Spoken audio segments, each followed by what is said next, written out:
It answers several, more than a few, some. And as is always, it is my great pleasure to have this time with you all. This hobby of ours doesn't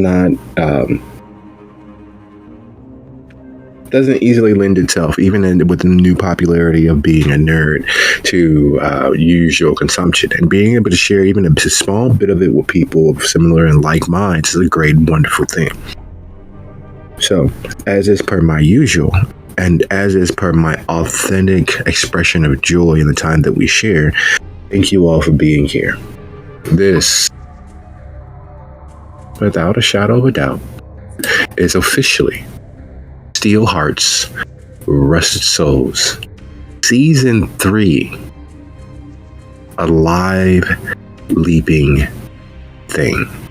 When we last left our coterie members, they had managed to escape the very jaws of death.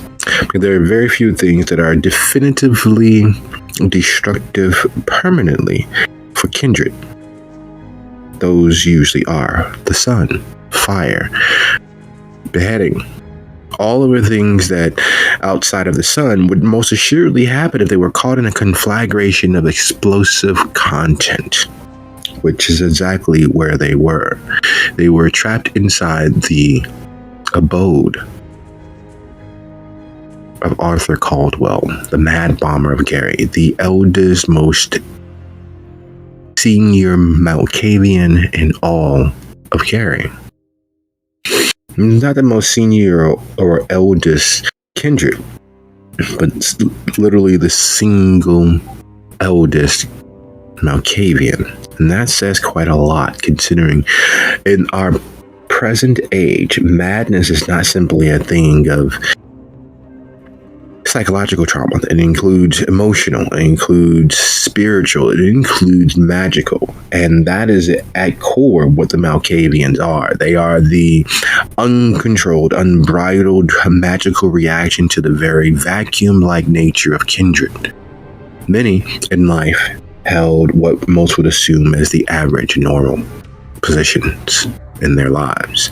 Upon being gifted the kiss and granted immortality, the myriad world, the myriad possibilities of every reality ripple and tear in front of their eyes, shattering their immortal supernatural mind into 100 million fragmentary pieces and re-solidifying them just long enough to be broken once more.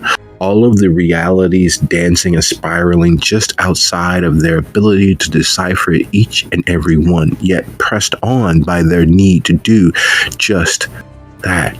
That madness of vision, that madness of knowing the unquantifiable infinite possibilities from every single solitary decision, every single solitary emotion, and its catalyst spiraling into infinity constantly. And this manifests in several different ways, in several different manners, but it all results in the mind of the kindred being what is perceived as shattered, as broken, as twisted. And Arthur is no different. Neither, too, is John Lasky. There are truths abounding in his head that have no escape or recourse, bouncing around the inside, gaining speed, gaining velocity, with no room to escape. And as the coterie drives away with the monologued truth provided by Evelyn, their paths in front of them colliding and crashing into one another.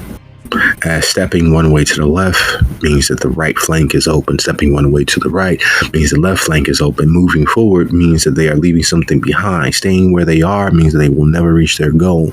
It is a precarious balancing act where each step threatens to overturn all that they have. Because there's nothing like coming to the attention of your betters. It is an often touted curse.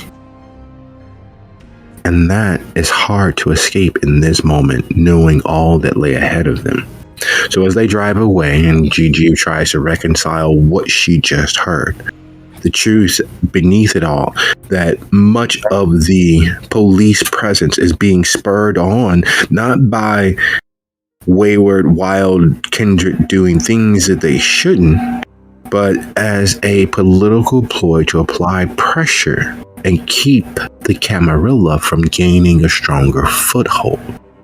They are the watchdog of the Anarchs' Baron Stevens, who has been ruling the Anarchs this whole entire time, stuffed filled with the disrespect of those not understanding her strength nor her skill. Stuff filled with the largesse of her own pride in being able to do so with such a young age. Being filled with resentment for not being appreciated and keeping things on task. Keeping the law of the streets, as every kindred and Gary knew the Anarchs were the law on the street, while officially Gary was a tower stronghold. Officially and unofficially, the streets were the Anarchs. They were the law of the land. They kept the peace until. And Nikki, her shop lost to her because of the predations of the overzealous hunters and police, and several other incidents, including her new temporary coterie member sitting not far from her now. Knowing that it's all the catless and doing of one of the blood. And Leonetti, knowing that his most exemplified semblance of friendship, Mason and Ben, gone due to the machinations of the Anarchs. And Marcus, rocking a hard place. So as they make their way away from the Dark Cauldron, where is it that they are actually heading? We're going back to the factory right now because it's close.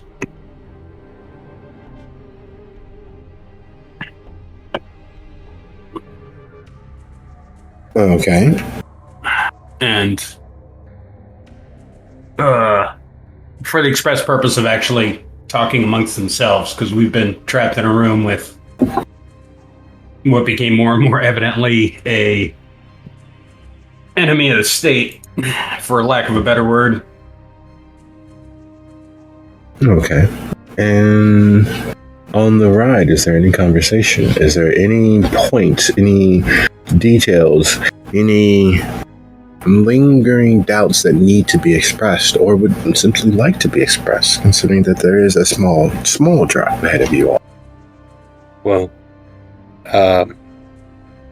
Leonetti would actually does need some context because, well, you wanted me to find a target. I'm going to need to know about our enemy first. I'm not the most familiar with I'm not the most up to date with police activities, obviously. I would like somewhere to at least start to figuring out our best a good target. Well, our most important target right this second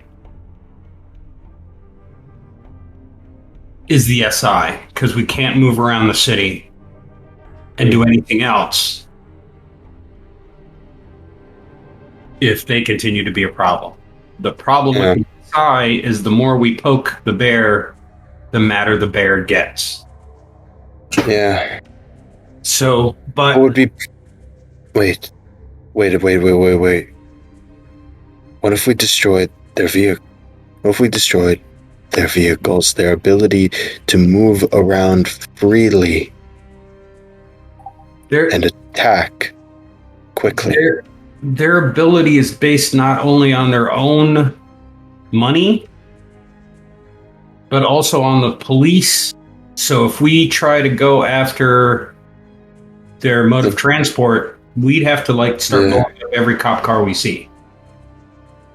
I was not thinking about the cop cars in a every cop car we see, but if they have destroy more than they destroy a good amount. We don't need to destroy all of them. We just need to destroy enough to hinder them or cause them to have to buy more, take funding into that away from others. If we can do that to such a degree, that's a hopeful idea, but I also see your point that we could be putting a lot of effort in for not that much in return. It's a matter of funding, and they have all of it. I mean, I'm not poor. I just gave Arthur a shit ton of money, and I'm still not poor. But they have governmental backing. Mm-hmm. Which is weird. Why would the government, who has been very, very adamant of not giving a shit about Gary, start with funding outside of the fact that they're police? They obviously don't care. They've abandoned Gary much longer ago. Yeah, but why now? It's Evelyn. Evelyn's put a political bee in the bonnet, and she's breaking the masquerade. She's letting them know there are targets of opportunity. The police we see on the streets really don't know what they're getting into. They're victims. Mm-hmm. So to fix the solution, we get rid of the we try to minimize the political aspect to try to cut their funding. We have to cut the strings that Evelyn has to the SI. Yeah. Without her backing, support would dry up, in theory. Yes. And so, I recently came into information through my efforts and my contacts that we might have an in that area. Yeah. So, but also, we should also probably look at how she is funding such things. How is she getting support? She has to have some kind of intermediary. Yes. The SI are just so unhinged at a general point, either through fear or fanaticism. But they're required to keep secrets. They have their own version of the masquerade. They work with the police, but they don't tell the police anything. So like I said, the police are mostly victims. They're caught in the crossfire, unprepared for what they're coming up against. The SI guys you've seen, armor, goggles, ridiculous weaponry, and those creepy fucking cameras. I want to get a hold of one of those. Really do. I want to know what it is. But for me, personally, what is the annoying part is remember those special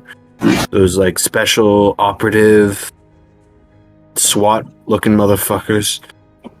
Yeah. Their armor took my hunting rifle in the neck.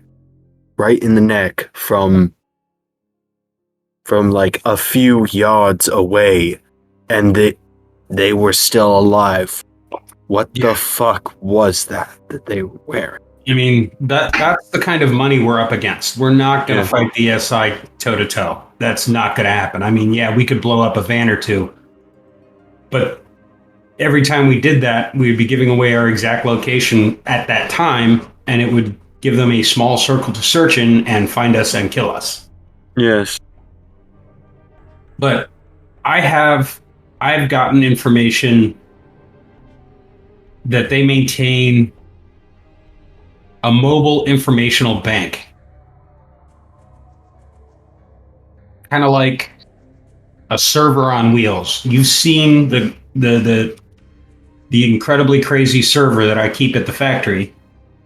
Imagine that in an armored vehicle, isolated and air gapped, so that it's protected from me sitting here. If we can get to that, maybe we can find out how Evelyn's being contacted, how she's maintaining interaction and giving them information, but we can also start feeding in our own information.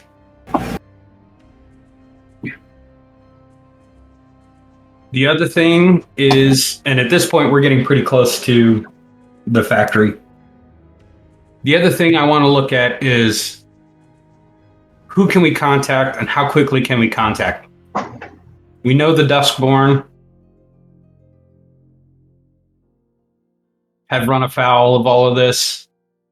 So Toinette, maybe, would be a good contact. And I want to get a hold of Regent Rose and make sure that the Tremere here and Gary are still in good shape, but also enlist his aid. And we had a deal with Marion that we would tell her if we found out what happened to Mason. So we have to do that. And I know some of you were not here for a lot of what I'm talking about. Marion was Mason's sire. And she made a direct request for us to find out what happened and who's responsible. Yeah. Because right now she's holding us responsible.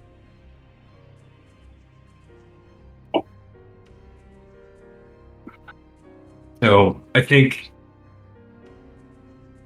if you guys can contact Toinette, I'll send a message to Marion and then try to get a hold of the Regent. And anybody with technical skills, we can work together and try to figure out how we can take advantage of this soft spot, this mobile data mine. Should I try resetting again? Marcus looks at John. John, you're itching. I can see it.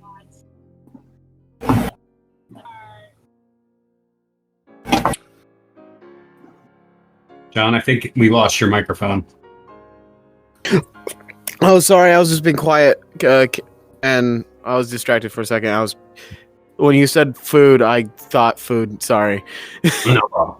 No, but Marcus looks in the rear view and sees John just kind of twitching in the back seat. She's not lying. She's behind it. She's behind everything.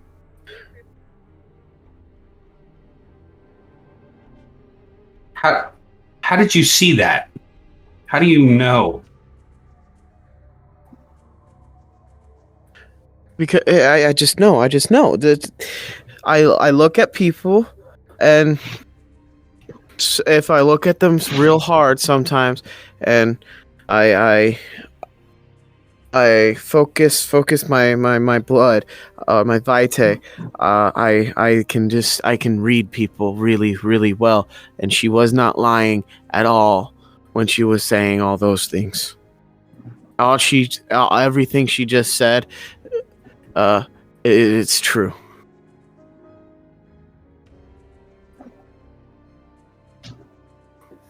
I mean, it does give us one pathway. If she was telling the truth the whole time, that means Juggler is still alive.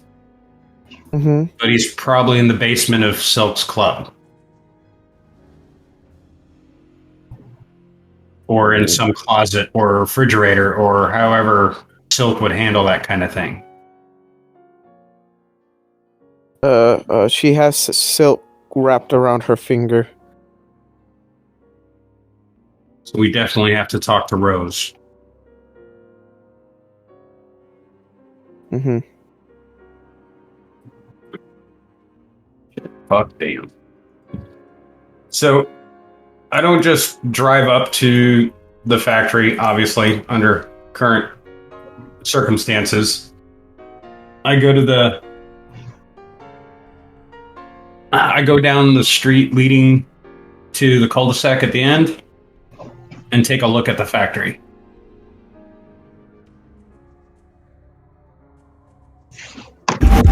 Everyone knows that quote by Garrison Keillor, "You can never go home again." And everyone has their own take on it, even if they hold it true, which most people unfortunately don't. They don't have it in them to understand what the basis of that is.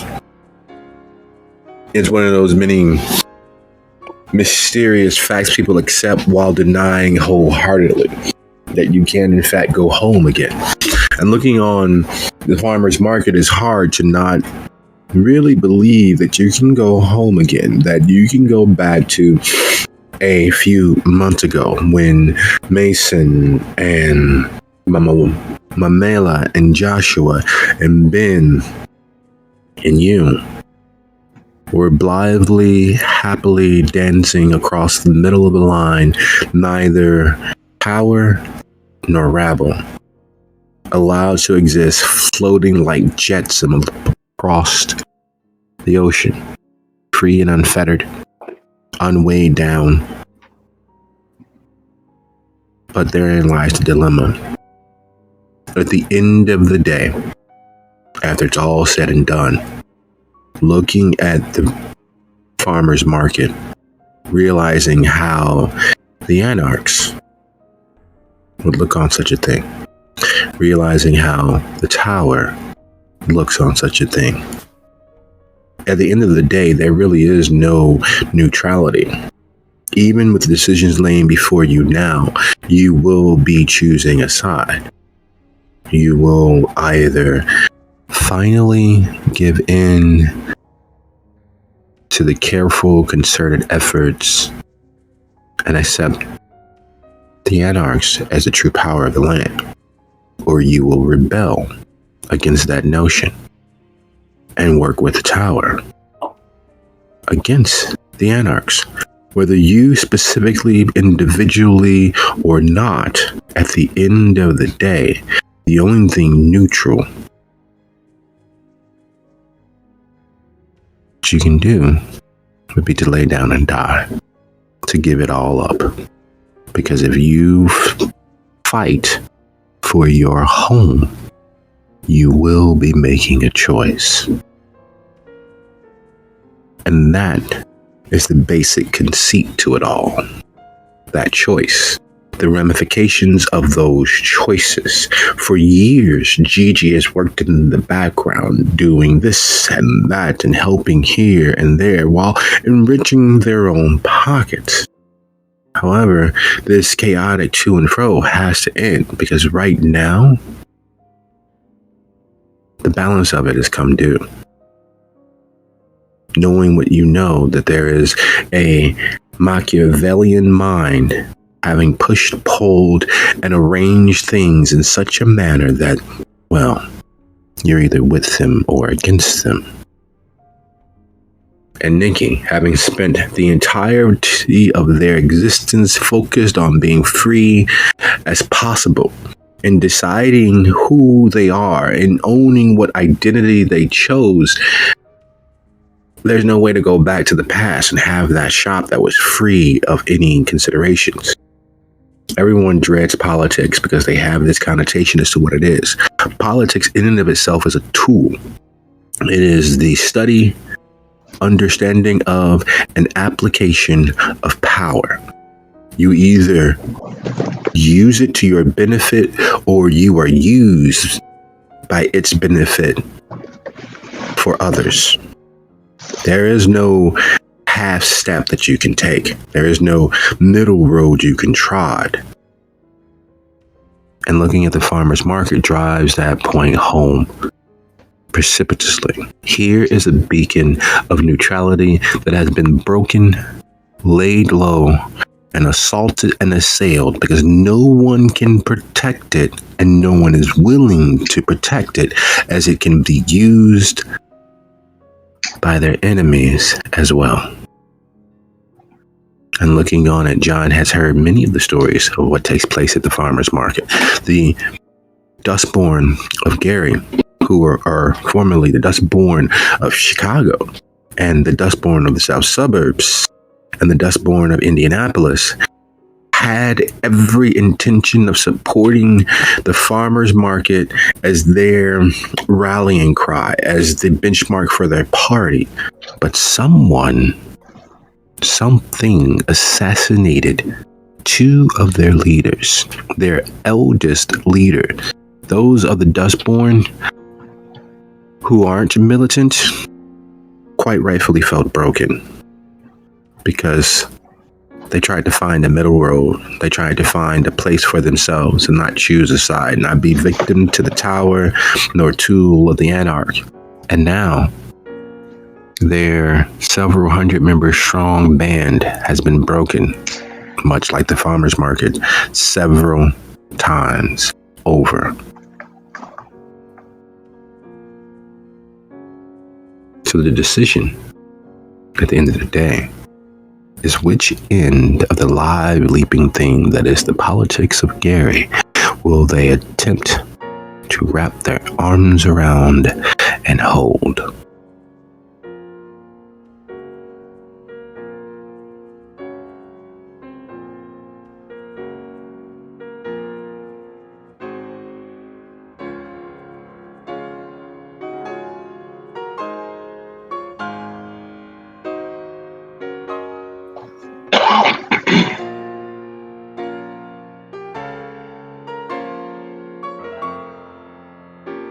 Has anyone come to a decision?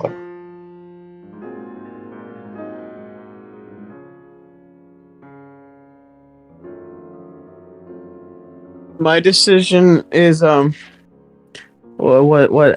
the group decides. Molly, I feel like the Anox we should ignore. I wish to destroy the Anox and what they have done. The leaders taken away, the Mad Bomber finally silenced, and that snake put upon a pike. That is my personal opinion. And I will be supporting the tower, because to support the Anox would be to support possibly not just the death of my former employer, but also his brood. And I will not have that. So that is my side.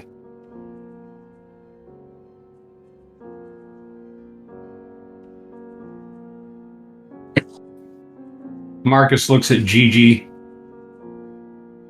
Well, counselor, you have an opinion?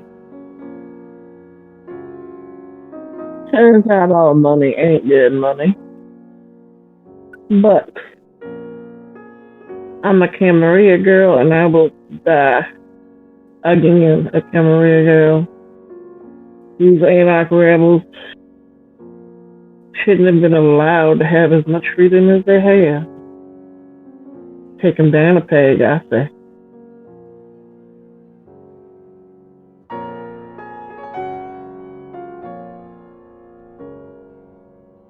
Leo?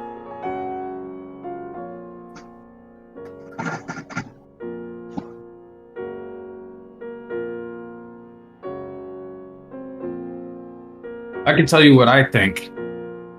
I think that Evelyn has lost it. What she talked about, what she said she did, is against the masquerade. It threatens all of us. Yes.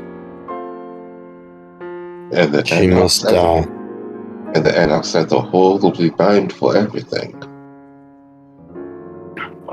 The Anarchs, I do believe, should be punished to some extent for allowing their leader to do such a thing, but my anger and ferocity are only at their leader specifically, and the humans who killed the human organization that wishes to involve itself in matters that it does not understand. Well then, The tower can do what they please with the Anarchs once we are done clearing this filth out of Gary. I don't care afterwards. so what we're saying as a group is, of all the things that are going on,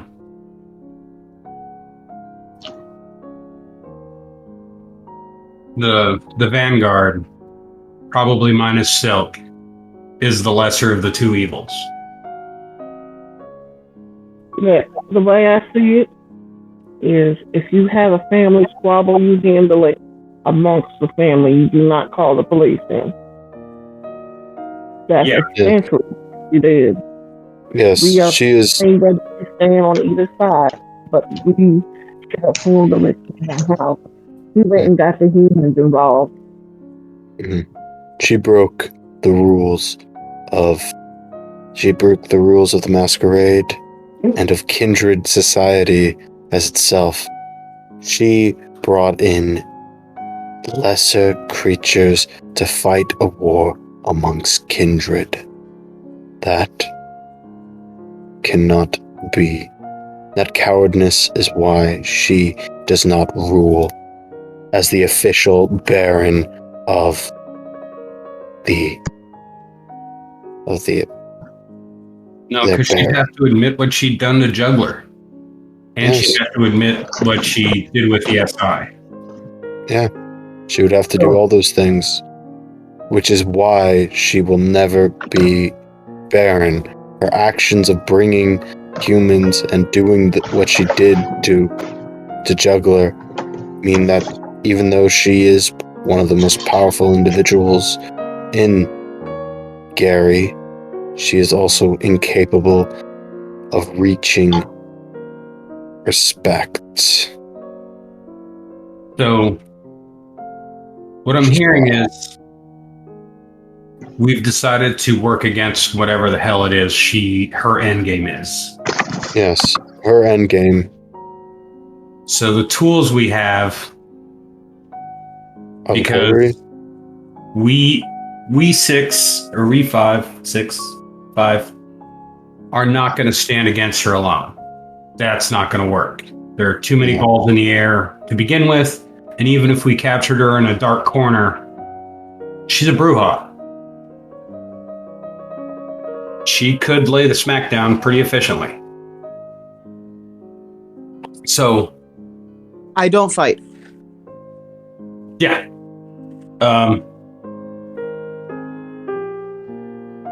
So the tools we have are the Vanguard, the Dustborn, and Marion. Marion for the political side and the really angry sire side of things. Because at some point, somebody's going to ask questions as to why we did what we did. And having Marion on our side during that conversation will help us. The Vanguard, we can talk to Rich. Or talk to Rose. And let him know that they have a problem with Silk. And with the Thin Bloods, I think we can take this mobile data center.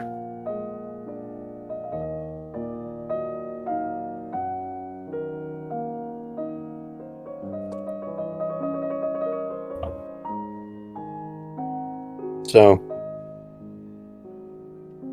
Personally, I feel like the best way to solving a lot of our problems, though is also going to be hardest, is killing that bitch.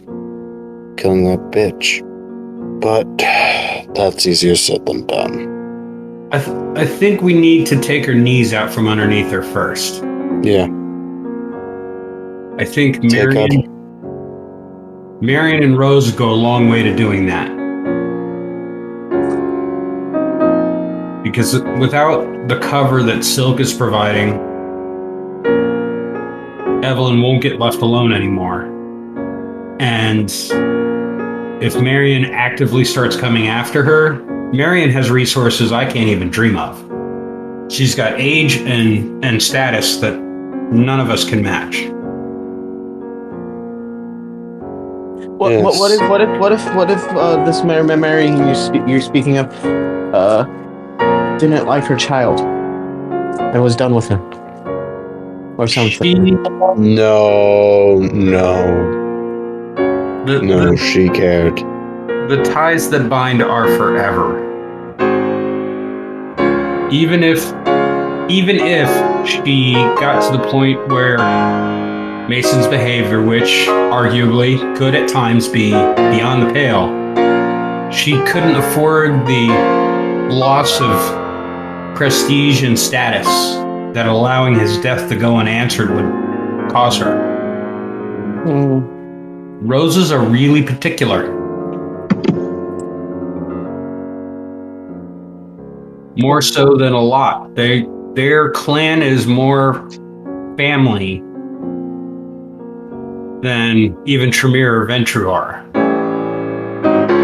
They're almost ravenous in their clan-like behaviors. No offense to Leonetti. So, do we have an accord? Do we think we have a plan? That I know of, yes. I've not heard anything to say that we should align or not align. We should not align with the towers, and well, these even less. The actions we're describing won't be what was the word So that you described us as in the meeting? I mean, it's every action we described is going to be fighting against Evelyn. We would be branded as Towerites. We would be Towerite in everything but recognition, and that's only because there isn't a prince in the place to bend the knee to. We'd be working with the Tower Vanguard and a Tower Vampire. So they're really more of a remnant. Yeah, until a prince is crowned. But at the end of the day, we do this job well, and we can reclaim some semblance of what we had before. It won't be the same. As much as I hate the idea, it won't be Juggler and Modius. It will most likely be a prince. Or the Anarchs will get their shit together and depose Evelyn and come up with a plan B. But from our side of the street, we will be everything in Tower but name. I mean, you guys have to come to grips with that. There are advantages. There are definite handicaps to being a member of the Tower, especially if you don't have a title. But there are advantages. And in Gary right now, we need all the advantages we can get. And the barony is basically just the Tower by another name, led by a crazy woman.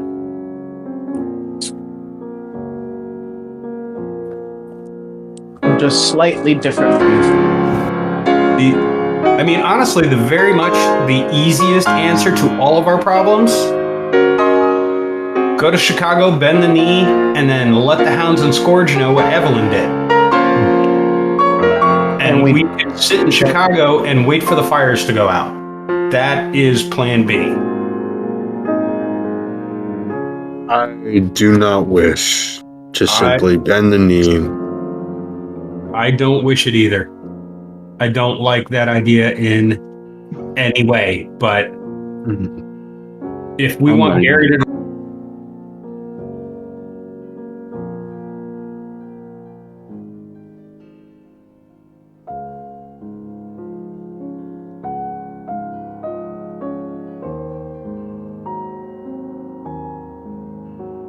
It would take a year to undo what she's done with the SI. Making Gary a no man's land. So, I mean, plan A, subvert her. Plan B, run away, hide, and hope Chicago gives a shit. How about we sweeten the deal a little bit? Huh? Why don't we sweeten the deal a little bit? Since we want to be autarchist, why don't we be autarchist? Why don't we give the anarchists the push they need to get their shit together? Inform them of what she's done. I mean, if we had any contacts among them, I would go that route. But Evelyn's kept a pretty good hold on her troops. They haven't exposed themselves. They haven't talked to us. Well, if the opportunity... If the opportunity arises, hell yes, I'm going to staple that like Martin Luther putting the points on the church door. But right now, that's not an option that exists for us just because of our lack of contact. It's almost as if someone purposefully had their loosest, most wild members assigned to take care of whites that were designed to drop them. Almost as if someone got rid of all of the potential naysayers. Almost something like that. Fucker. So let's get inside. I have some work to do. We all have some phone calls to make. Gigi has been sitting there listening to this whole thing. One of the many things that is usually skipped over when it comes to being a barrister or being an attorney at law is the research. It is hundreds of years of case notes and details that could have swayed the outcome and the verdict in any number of directions. Every attorney worth their salt is able to compile a literal list of pluses and negatives and to determine whether the case has any merits of actual success. And in the conversation of the coterie, one of the many things that has stood out, one of the many things that has thrown everyone for a small conundrum. Why would you show your hand? If there was any way or any visible way for people you know have proven successful at skirting by, at escaping, at evading most of the larger traps, why would you tell them pinpoint accurate information about what you've done? It's the glaring red nose. It's the big red button. There is something that is right on the tip of Gigi's tongue. There is... Why? This is not a court case. There's no need for discovery. You don't have to show your details of your game plan, which is what the discovery is. And this is all the information that we are going to be working with to build our case. Why would she give you detailed information? Hold on 1 minute. You just realized something. Master manipulator. She told us everything she wanted us to know. to point us in the direction she wanted us to go. She had to know that either we would go completely against her, which she's prepared for, or stick on her side, which means she can throw us under the bus later when there's a problem. What evil villain, before getting caught, tells you their whole entire plan and then lets you live? A villain that is the villain that is convinced they are going to win. Exactly. So what you're saying is she told us all the bad parts. The parts that would scare us. The parts that'll make us go to the Camarilla. The parts that she knew would get us spurred in motion and get us emotional and ready to attack.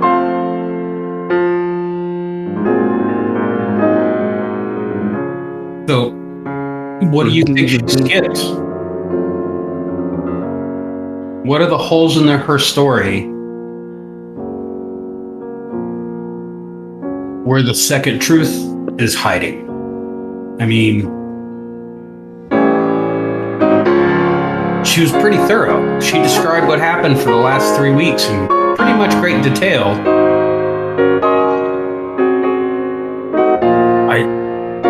Yeah, somebody has access to multiple people, fingers and all sorts of pies. If she really is as tight with Tip as she's saying to me, Tip knows everyone. And our Maria in between, and they all come to her to see and be in safety right now, especially right now. So she would have that information. Now, at the same time, used to say she kind of set Silk up as a target. Now that she's done with her.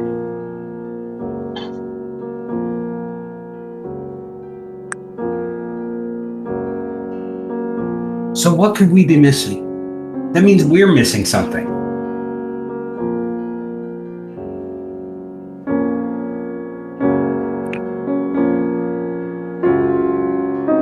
Gigi, I mean,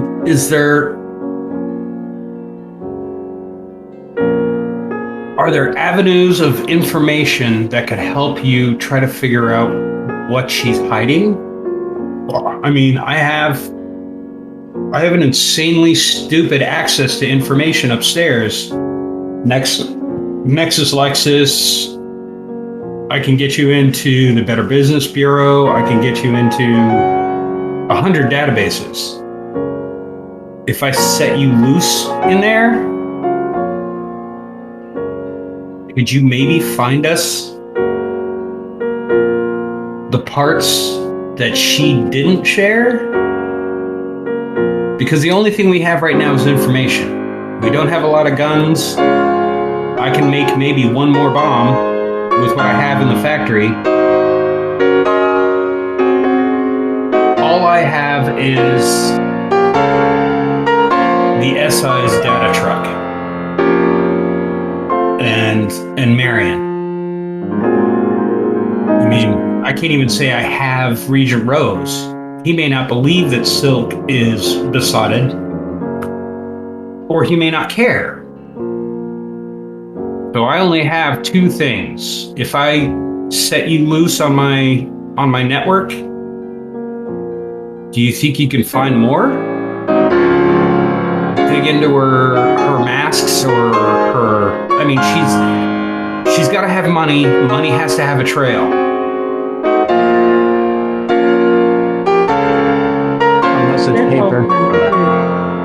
And I'd like to do that. But see, if you don't want your computer to die, it's very horrible death, and I would not let you anywhere near it. Oh, good God. I forgot that you have not quite yet figured out who or what I am. John There's a raises his reason. hand. Paper. I think I might be able to look through the tech stuff. If John helps you, but please tell me the part that I don't know, because if I don't know it, I'm gonna keep making the same mistake.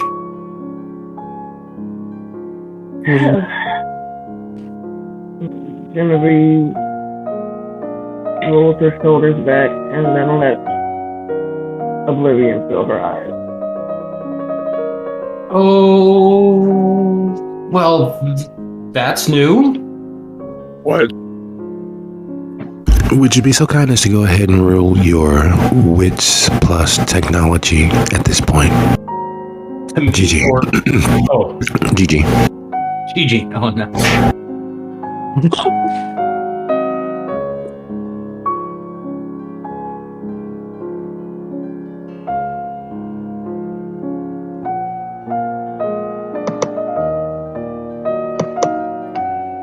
Depending on how old Gigi is, she might have never even touched tech before.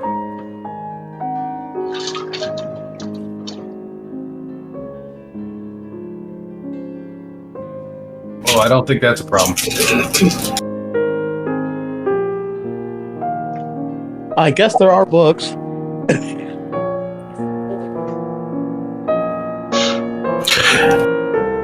Marcus, would you be so kind as to roll your stamina plus drive, please? Oh, this is gonna be suck.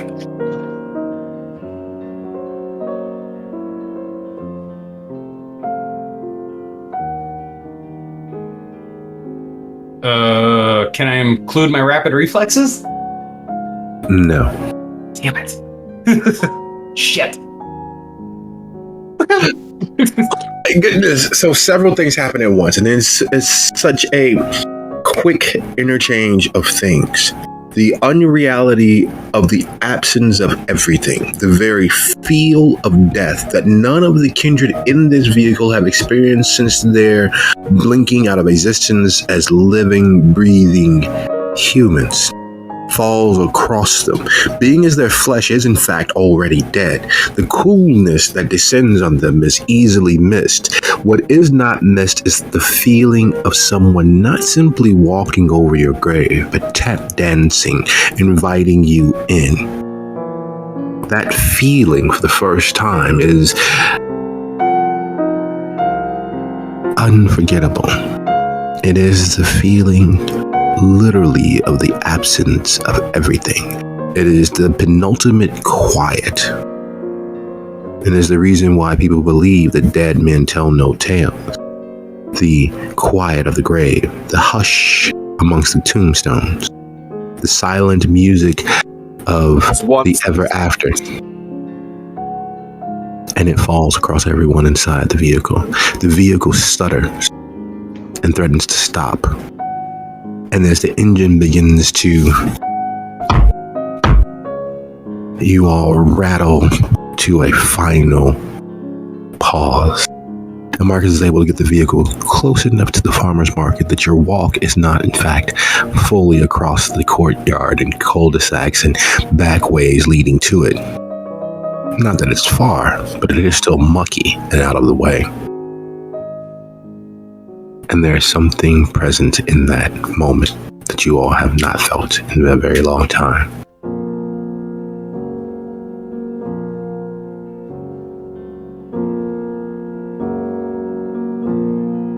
As they walk the last little bit towards the farmer's market, Marcus is like, okay, so Gigi doesn't get to touch any of the computers. In fact, Gigi gets to stay downstairs, and she can just yell at John from downstairs. Sorry. I'm gonna just say it in character because he would say this. I said, Gigi, just call me. Never mind. Oh. Okay, so hard copy. We don't have hard copy. But, okay. Given that little problem, push.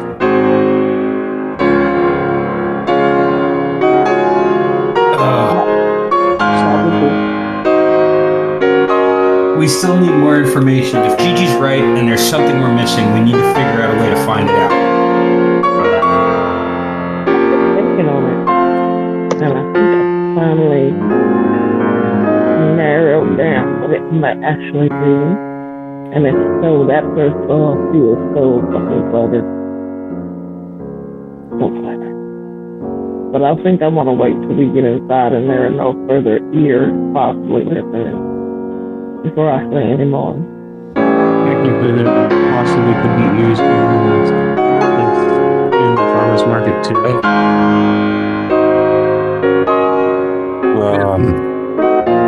And then that'll be nothing to right? It's too close to even then. Could I look around to see if there's anyone suspicious in the area? Yes, of course. Would you be so nice to go ahead and roll your Wits plus awareness? Now, what most people don't realize about the farmer's market is this location is ridiculously in the path of many things and completely out of the way at the same time. One of the main things that Marcus would have discovered over the last few bits of tutelage, the very brief tutelage at the hands of the Chantry, is that there are certain places of power. Natural inherent power is the reason why certain cities grow faster than others. At the mouth of rivers, at the wellspring of rivers, at the middle points or apexes, or where multiple natural forces combine. And the silt upon which the farmer's market is built makes it sit at the apex of the river, trapped between land and water. It is a gateway on many levels. It's the reason why, thus far, without a concerted attack, it has been relatively safe. And relatively, because as the lands change and the coastline erodes and the waters rise, it's placed smack dab at the apex of two different natural forces, and its place as a tributary of supernatural forces changes ever so much, opening the doorway and gateway for less than direct attacks to be successful. Not farther north and east of the farmer's market is a huge main thoroughfare bridge. You can see it from the farmer's market, and it can be seen from there. Just to the south, there's a small footbridge, a train trellis that leads across the river into the neighborhoods on the other side. It is a place at the intersections of several things, in the way of several things, and yet completely removed. It is the place where, if you were unlucky, you'd run back here thinking that it was safe. You'd run back here as your stronghold and be trapped inside, removed from every other access, and whatever was to befall you inside there would be your final of everything. There's something magical about that, knowing that if you enter inside, this very could, if you were being attacked, be your last and final resting place. Those strong old walls that have survived years upon years of rain, snow, and worse. If you're not mistaken, you can glimpse a few bullet holes riddled here and there about the place. And most importantly, Nikki, being the paranoid one of the group currently, realizes that if someone were simply to stand across the river in that copse of trees, you would never, ever know. I will point this out to the coterie.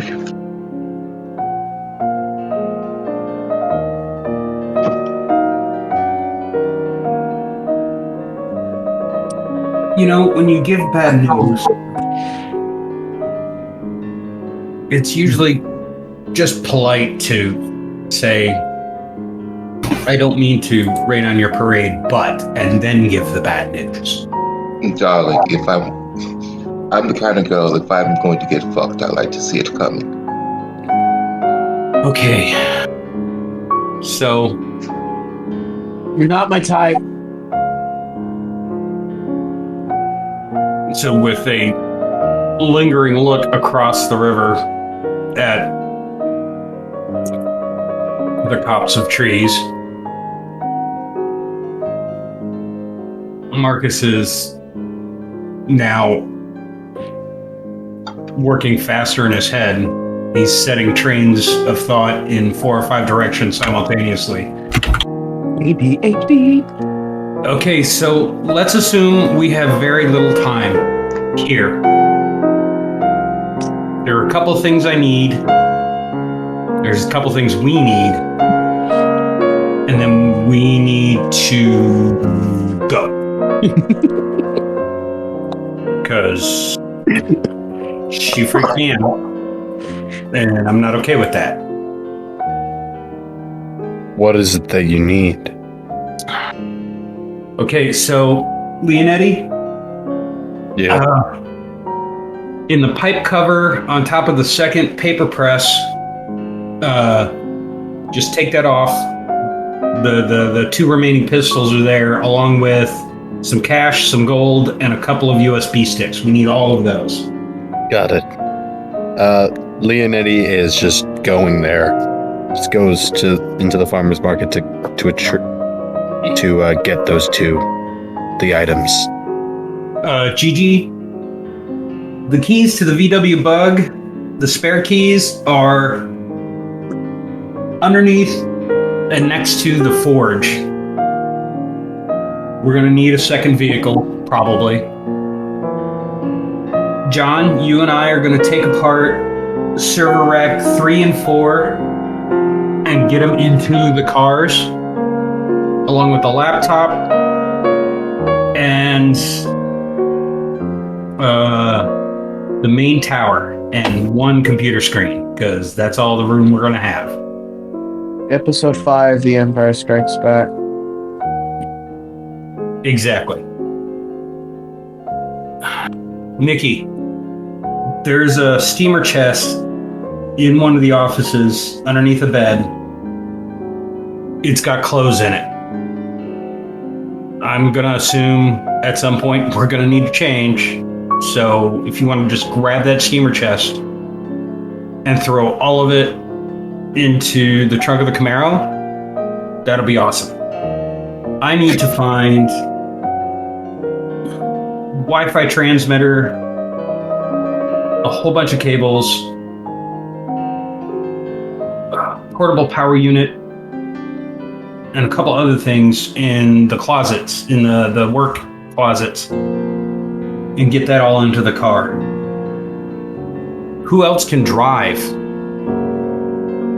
And as Marcus asks, who else can drive? We shift our view to a convertible bright red Thunderbird zooming along the streets of Gary. Its speed bordering on reckless. Of course, in the Midwest, reckless means just getting caught. So they zoom left, right, center, crossing one street, down the expressway, circling to the frontage and getting off and coming across the river.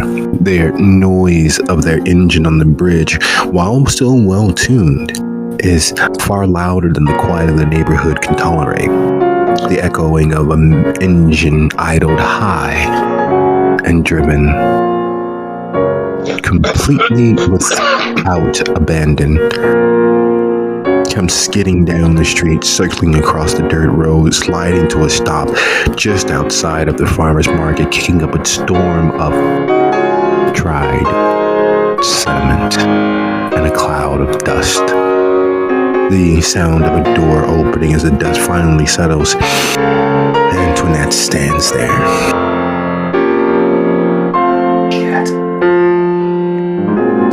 What do you mean shit? You don't drive like that unless you're pissed. Who did it? I asked you all for one favor, John, and this is what I get from this. What are you talking about? What happened? We had a sister, a member of us, who has remained in the trailer park for years. It was her base of operations. It was her domain. It was safety and security. Yeah. The entirety of the trailer park is on fire.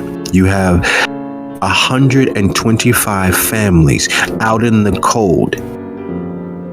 You have 26 members of us Dustborn, who no longer have a safe haven for themselves.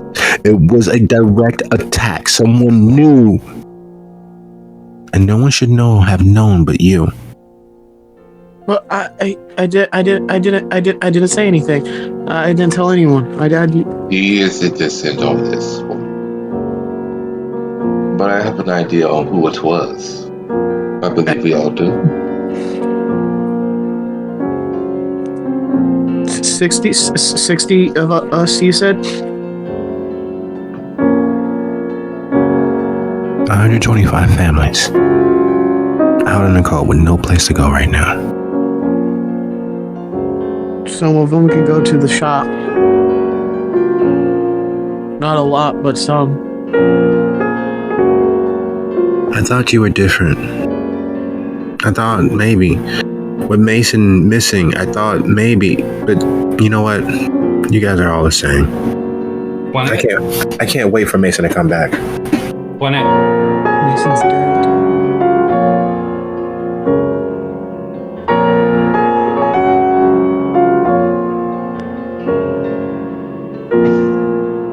I don't believe you. He's been around for over 100 years. There's no one who would have been, none of you all would have been able to take him. He's gone. It wasn't us. It wasn't Maria. Question, is there a device still hooked up? And would there have been CTC footage of something I can look up? No, we were on a side street. Side street. What about the cop cars? The cops' truck usually has. Yeah, but it would take Marcus days to get a hold of that footage, if he could at all. How good are you in tech? Are we like the same? Or are you? I'm Tech 4, Science 2, in programming and hardware. Yeah, you are. He died. The SI guy. Keep saying that, but that's impossible. It's Evelyn's fault. It's whose fault? Evelyn, the self-proclaimed Baron of the Anarchs. She corralled the SI. She manipulated Silk. She's the reason your beloved is dead. Gone from existence. I was there, Twinette. I watched it happen. He was trying to talk his way out of another problem, but the SI have the police on murder level 3. My wounds are not decorative.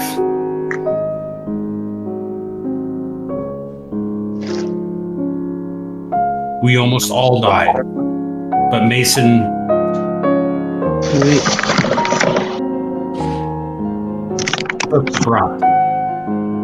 Marcus? This is bullshit. She hops back in the car, and you can tell that she has every intention of Matt, wait. driving until she runs out of gas, or worse, until she runs into someone, or she finds another way to vent the swirling mass of contradictory feelings and the loss that she's already been dealing with in losing her spiritual leader, her friend, her father, her brother, her favorite uncle. It is a wash of just loss in the moment.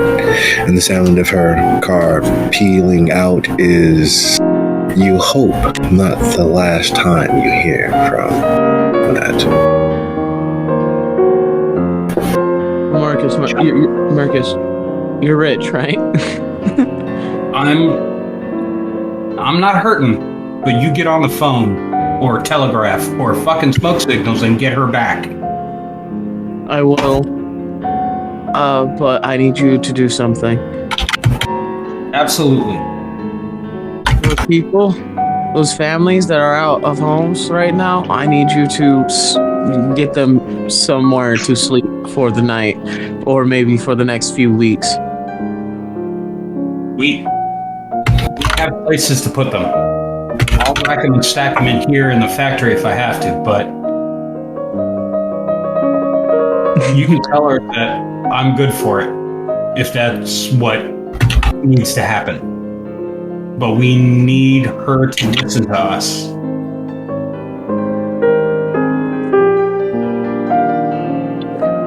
So he takes out his phone.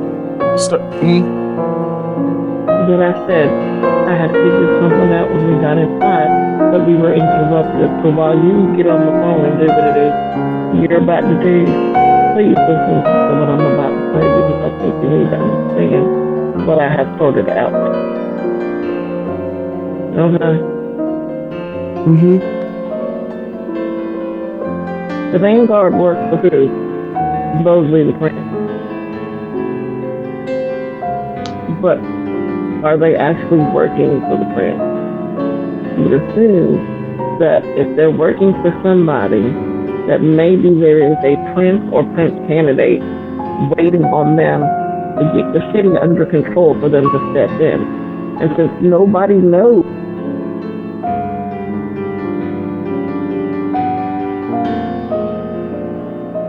who's there now, it could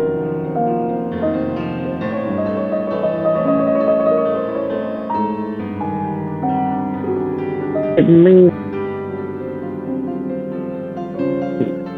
shot out. So on top of everything else, we've got to do everything we've got to do and convince the Camarilla to keep their secret prince hidden.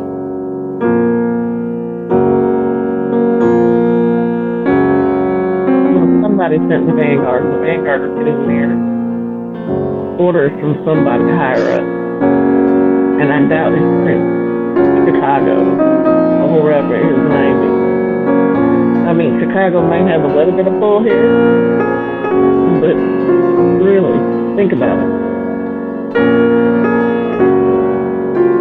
Who's really going to Prince? And what better way to make sure the rulership of an area and get rid of not only the naysayers, but everybody who wants to come in and take their spot. She's that kind of crazy. So no matter what we do, we have to make it clear that we can't have anybody declare praxis. We can't have anyone declare themselves prince until things start turning against Evelyn and she has other things to worry about. Because if he pops his head up, she's gonna smack him down like a game of whack-a-mole. Yeah, basically. Son of a bitch. I was counting on that. Without a declaration of praxis, the city is still in fucking limbo. Okay. So, anytime time we talk to any member of the Vanguard, we have to make that clear. That their puppet prince needs to shut the hell up and not say anything.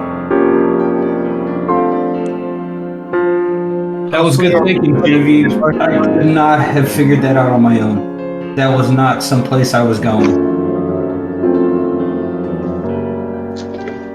She is truly good at what she does.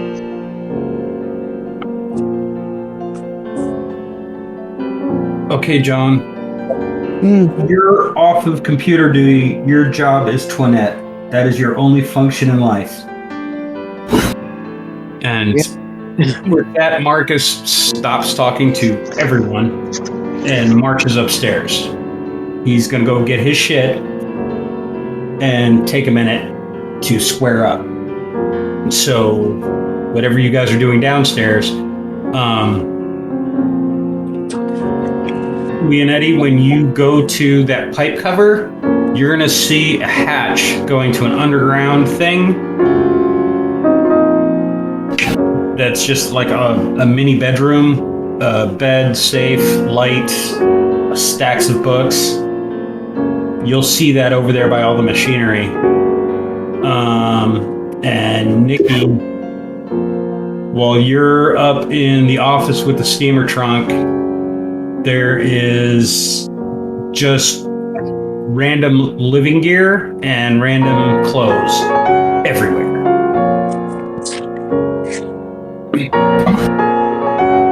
But Marcus is marching off to do Marcus shit upstairs for the next 10 minutes.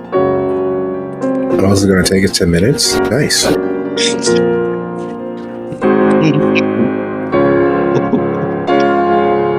What did you just say? All that it is going to take is 10 minutes. That's very nice, considering that Marcus is scattered normally mentally, and so is always doing a few things at once, but it always takes far more time than you would believe to do so.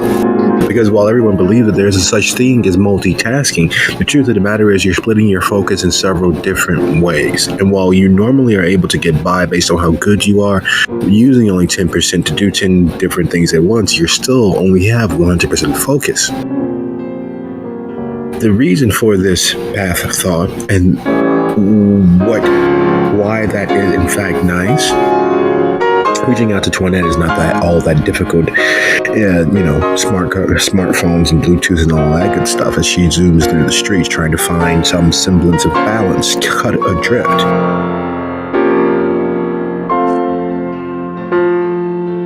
But with so many things in the fire, so many pokers in the fire, so many unbeaten potential swords in the fire,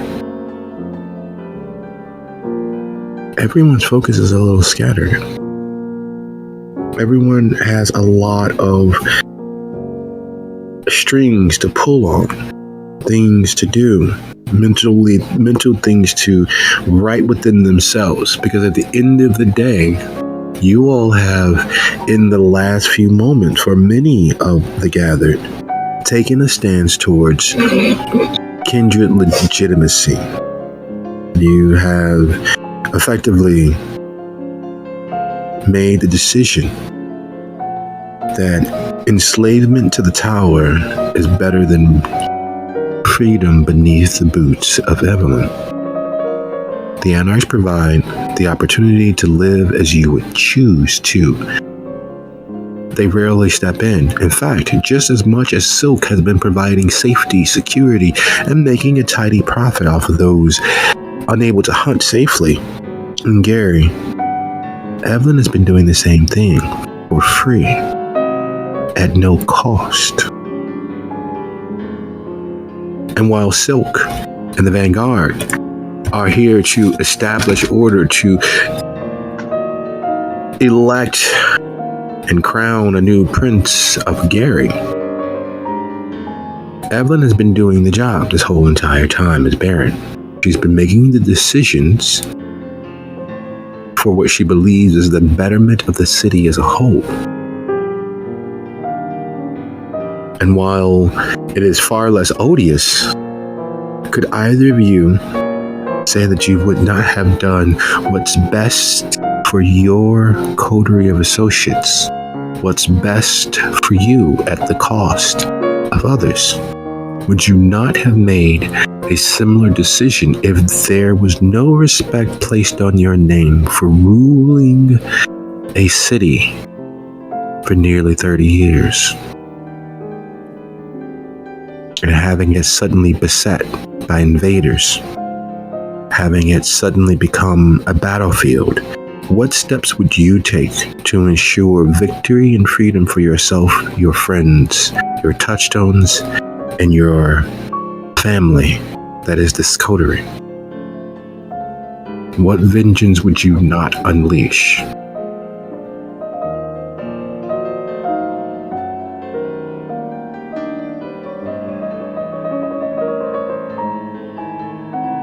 So yeah, 10 minutes. That's a good time. Only 10 minutes is quite respectful.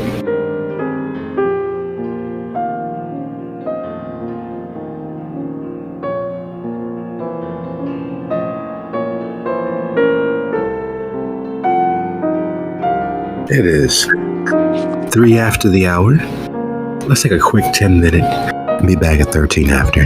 See you guys in a bit.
Citizens of Gary, are we back? Yeah. Yep. Let me grab something to drink, and I'll be right back. All right, sounds like a plan.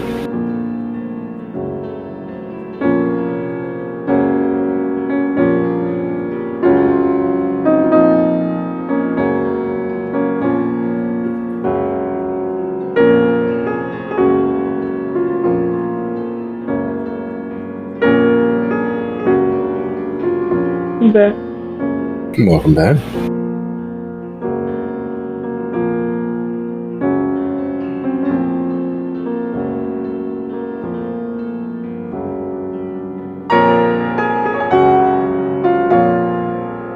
I'm here. Well, howdy there, here. Present. There we go. So just a double check. There's Leonetti. I see movement on the mic. Nikki, you still out there? Nikki!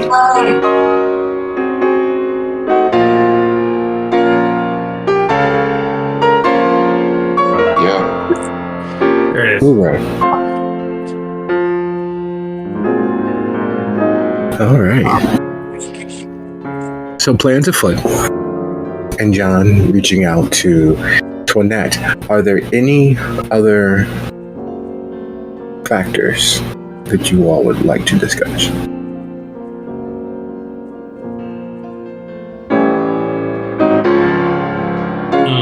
Just what Marcus is grabbing. Well, you know, we are a PG-13 show, so you have to be careful with what he might be grabbing. Hey, whoa.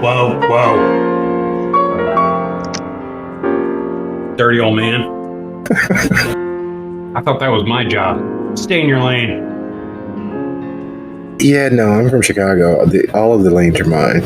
If you don't move, you have to be there. Jumping in Chicago. I can understand it.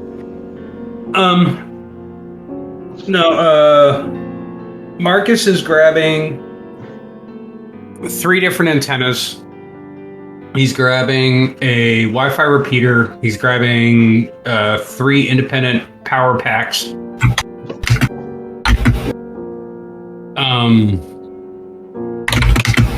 He's grabbing patch cables for cell phones and satellite phones, just in case. He doesn't have one, but he's not taking any chances.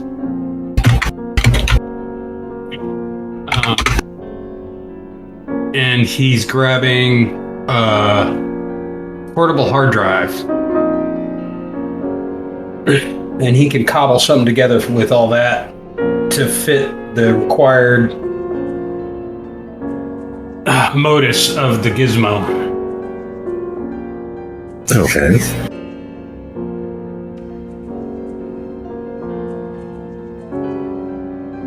And while Marcus is grabbing all of the cobbler tools, the tweakers tools, to construct a device to find the mobile command center of the intelligence that is being utilized to guide and target and aim the hunters in Gary.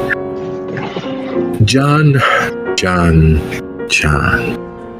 what is it that you are attempting to say to our lovely Twinette, the co-leader of the Gary Children of Dusk, who are not as militant as the full army of Children of Dusk and have decided to try to evade, elude, and escape and remain safe, free, and alive, or as close to it as they can come, in Gary?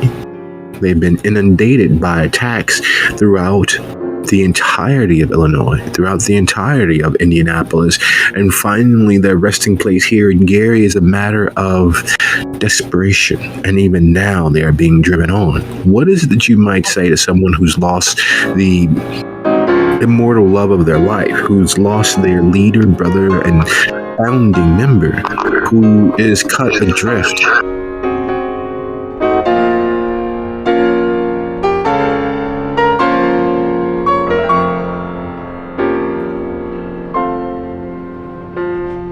Wait, can you say the last 5 seconds? The things you said, because it glitched out a little. What are you going to say to Twinette?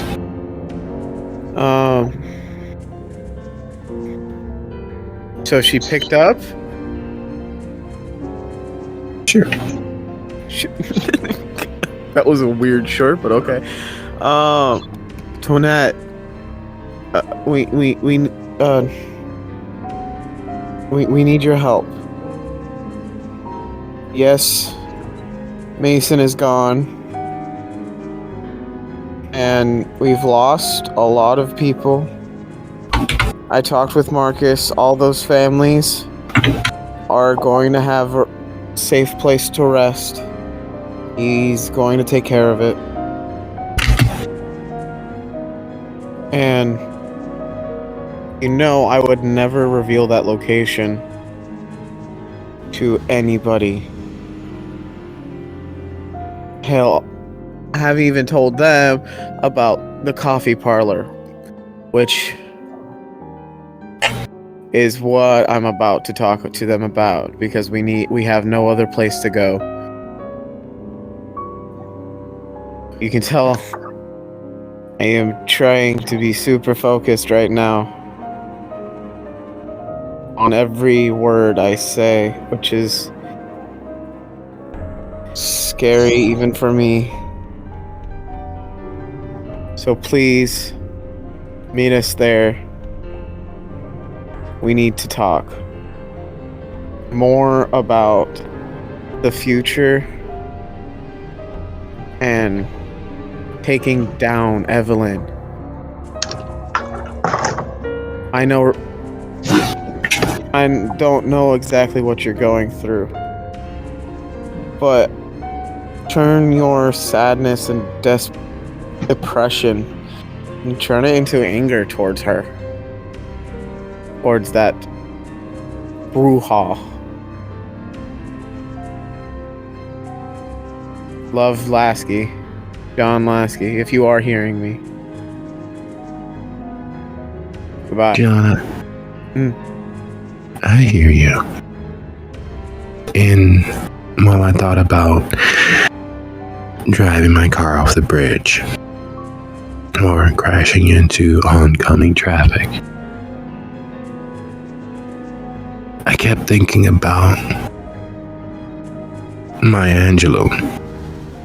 She wrote a poem that we had to learn in 3rd grade. And then we had to learn it again in 5th grade. It's called Alone. And it keeps coming back to me. There's a part in it where over and over keeps saying that nobody can make it out here alone. She talks about millionaires and children and wives and even the wind itself. And she keeps going back to, because nobody can make it out here alone. And while we kept trying to not be victimized, to not be targeted. We kept trying. Leave us alone then. You don't want us in your society. We kept trying and we kept trying. And every time we got to a place where we were almost good, your people, your undead monsters made sure our lives were hell. But we kept trying and we kept hoping. We even separated from the militant members of our people. And we kept trying. We made friends. We made lovers. We made promises. And we kept each and every one.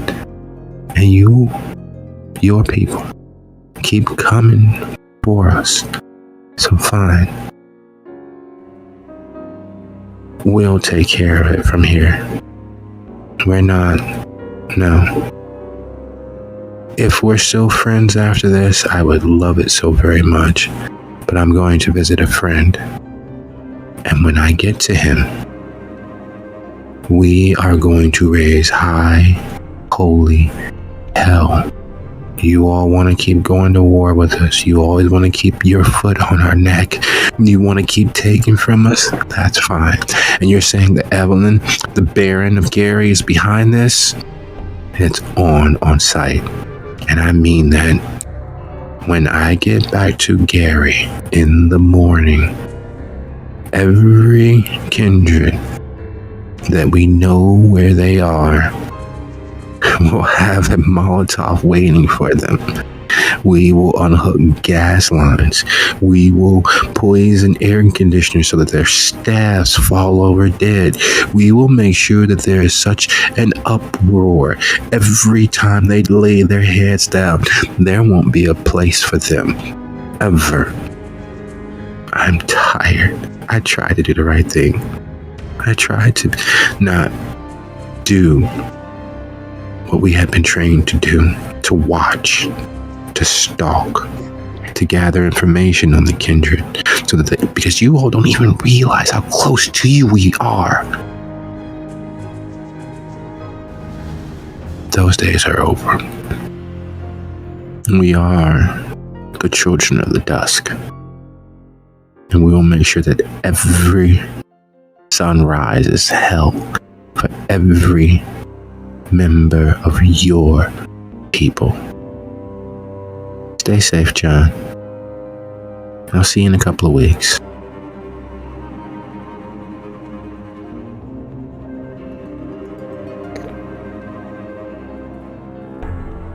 Fournette? The phone hang up? Yep.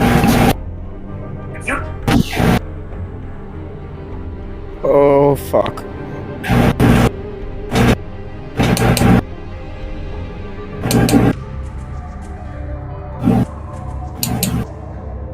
We might have a problem. And that is. Fournette's angry. extremely angry. Son of a bitch. Okay. They're going to raise hell, and it's not going. It's not going to be what's the word? Targeted. It's going to be everyone, and your mama and your mother. I don't think they'll care if they're friend or ally. I mean, ally or foe.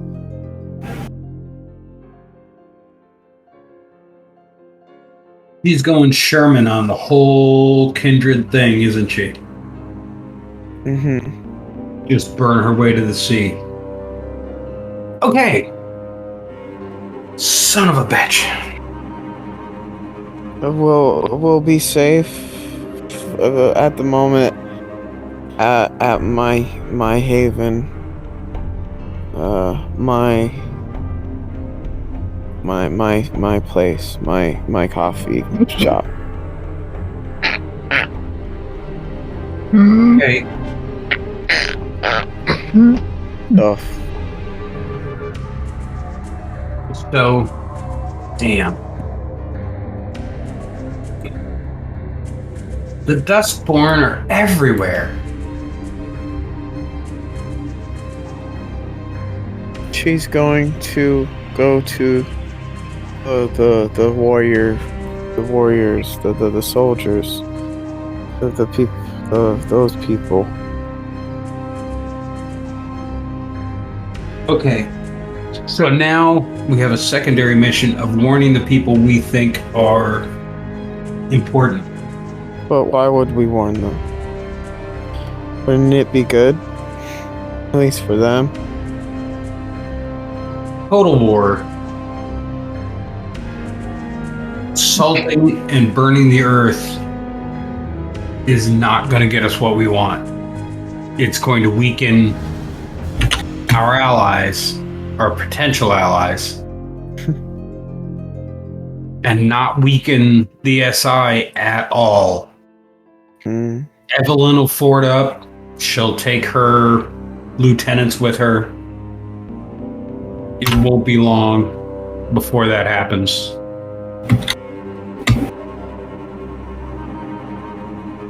We're in the most vulnerable place. Okay, that's bad. That's just, there's no upside to that because we were counting on them. Well, I mean, we can still count on them. They're gonna kill a lot of vampires, that's for sure. We just want to make sure that we and the people we need aren't on the list. You know the other Thins know me, right? If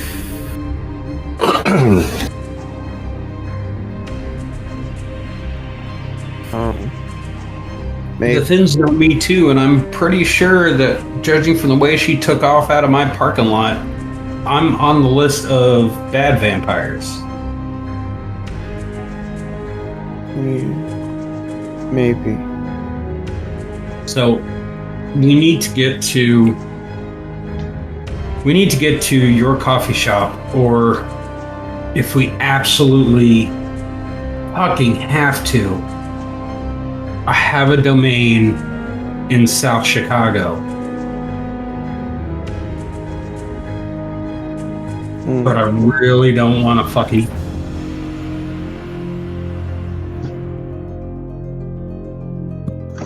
I really don't want to have to use it. It's dangerous. But it's out of town. Let's take what we have and get to the coffee shop and make the other calls we need to make.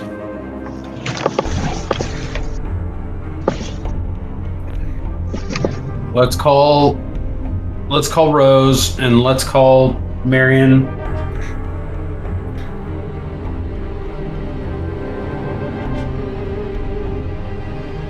and let's get things together. You guys have to excuse me for just a minute. That was my work. That's the first time they've called me in 2 weeks. I'll be right back. All right, sounds like a plan.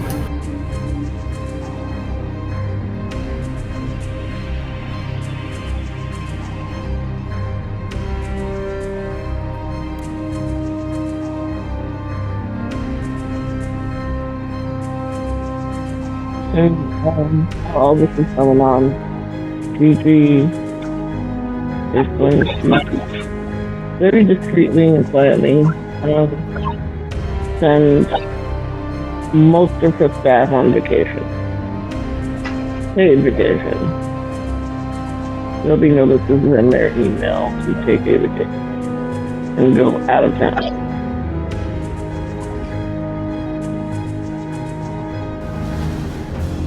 Well, so Gigi's going to take that threat seriously? It's just a threat. People threaten things all the time, right? Not sounding like that.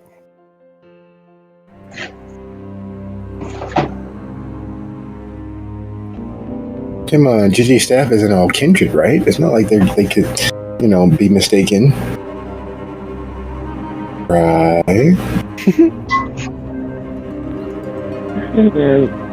That threat wasn't just towards Kindred.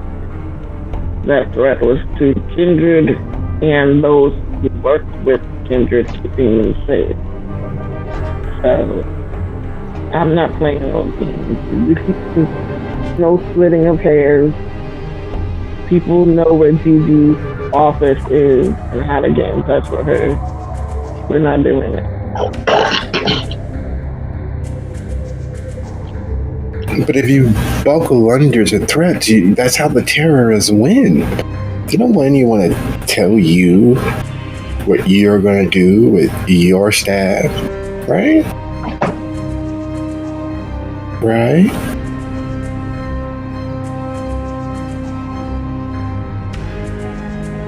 I'd rather pay for vacations than funerals. We're dead. No, very, very, very fair. Just making sure we are of an accord. Now, with all of the plans being laid to head to Lasky's coffee shop, does anyone even know the name of Lasky's coffee shop? Lasky knows the name.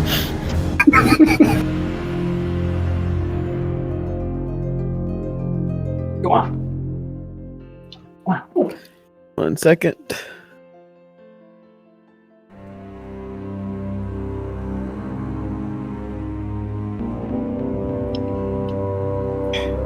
I assume Gigi would know somewhat. I don't know, but if you remember, seeing as how she helped him to procure it. No one helped me procure it. No one knows where it is except for Lasky. So it is very popular, I see. Lasky and all of his many voices. Not in the. Oh well, yeah, that too. Just making sure I didn't already.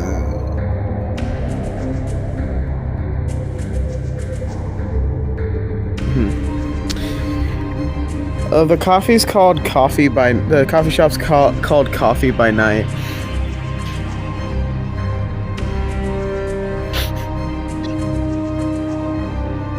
I go there all the time. Any drive skill? Huh? Oh, Lasky cannot drive. Yeah, that I knew. Leonetti?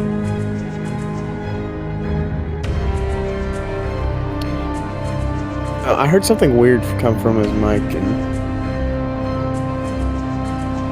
Nikki, Yes. can you drive? Yes. Perfect. You get the VW bug. Well, I mean, I can drive. Wunderbar.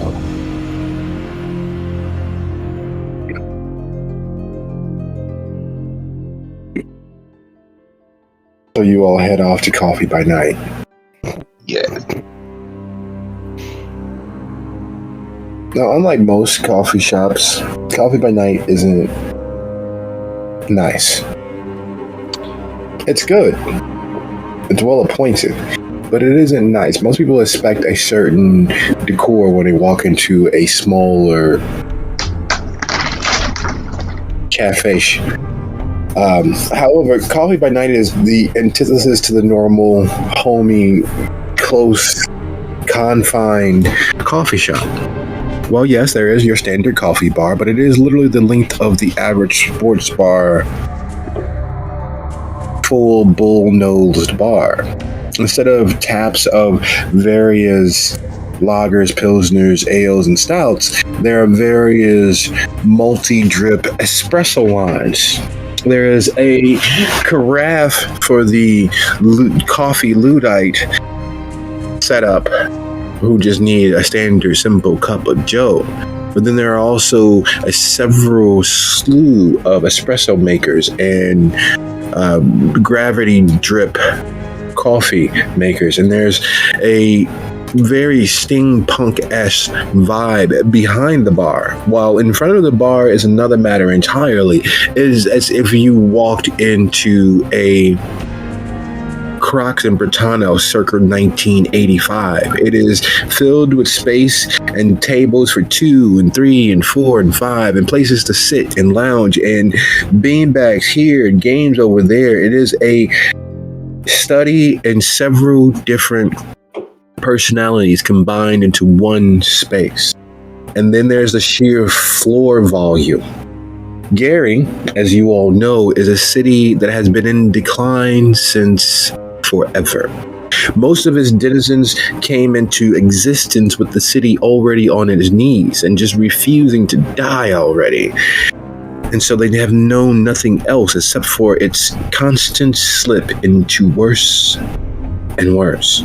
So spaces like this, which were originally large superstores, are, for lack of a better word, a dime a dozen. And while most superstores of this era, the Zayres, Ames, McCrory, Venture-esque, huge models that made way for places like Target and Walmart and Woodman's and all of the like, this is one of those older superstore buildings with there being a multiplicity of floors. There is in fact a basement for deliveries. There is a main floor which you all are party to, and then there's an upper floor where stock and merchandise is normally stored. However, because of the efforts and pains of its originator and creator, that space is mostly empty. There's several enclosed rooms that make the home a home. However, it is used for the tanks where the coffee and espresso are made by the absolute god-awful number of gallons a day. It gives away 90% of its stock. It serves the indigent poor, the homeless in the area. While they may not have a place to call their own, they kind of call Coffee by Night that place because, well, you can always get inside and the cups of coffee are cheap. You can't beat free and it's warm and no one usually kicks you out. As long as you stay far enough away where if there's any odoriferous issues, you don't disturb anyone, you literally can stay all night. And that is worth its weight in gold. And as per usual, at this hour of the evening, the few workers running to and fro at their own pace, taking care of the patrons and clients, some of them actually paying, it is quite busy. There's a certain quiet liveliness to it. Instead of the usual Starbucks crowd with people on laptops or on smartphones or otherwise ignoring the world around them, everyone's slowly, quietly sipping their espresso or their coffee or their tea and watching the space. There's always something to take in or take notice of because people, without a shadow of a doubt, without beating the horse too far dead, are weird and interesting. People are in fact quite strange. And as you all arrive laden with your items from the farmer's market, it is very, very clear that this place, this Coffee by Night, is something that you have never seen before. How does it maintain operation? How is it able to do so? How is it able to be the rough equivalent of a midnight shelter? And yet, nah.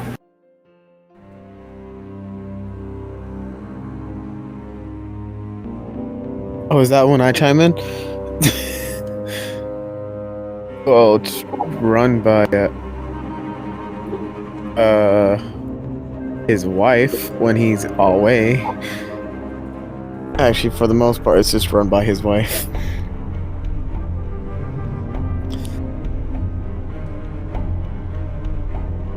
Which probably is in the front area.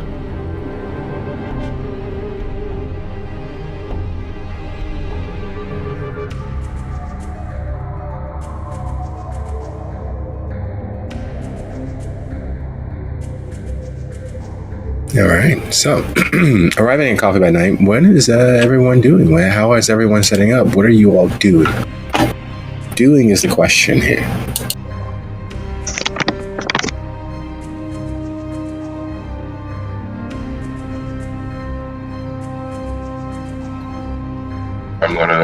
Nick is gonna ask where is that stuff that he asked her to put in his car. What does he want it? Well, I would put it anywhere that has space. The basement people don't go into. This is a nice place, John. I can't tell if you're being sarcastic. He's being completely honest. He's a college student. This is like his mecca. Yes. This is Marcus's former hangout all time, every day. If it had existed near the university where he was taught, he would have had permanent residence and had to pay rent. That's great. Well, if you wish it, I could give your patron a tattoo.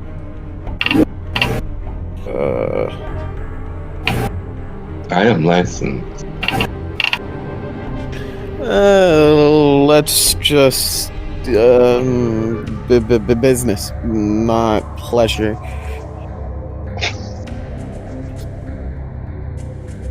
And speaking of business and not pleasure, the call from Antoinette has weighed on everyone's mind. There have been several steps taken by a few of the coterie members to ensure that their people are safe.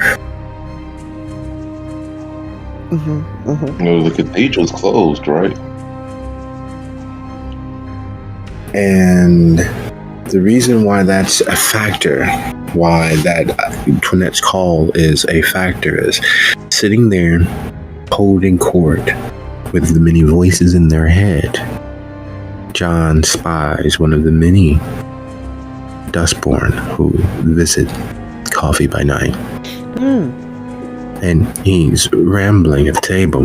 He literally leans on his right elbow, looking to his left, speaking to someone.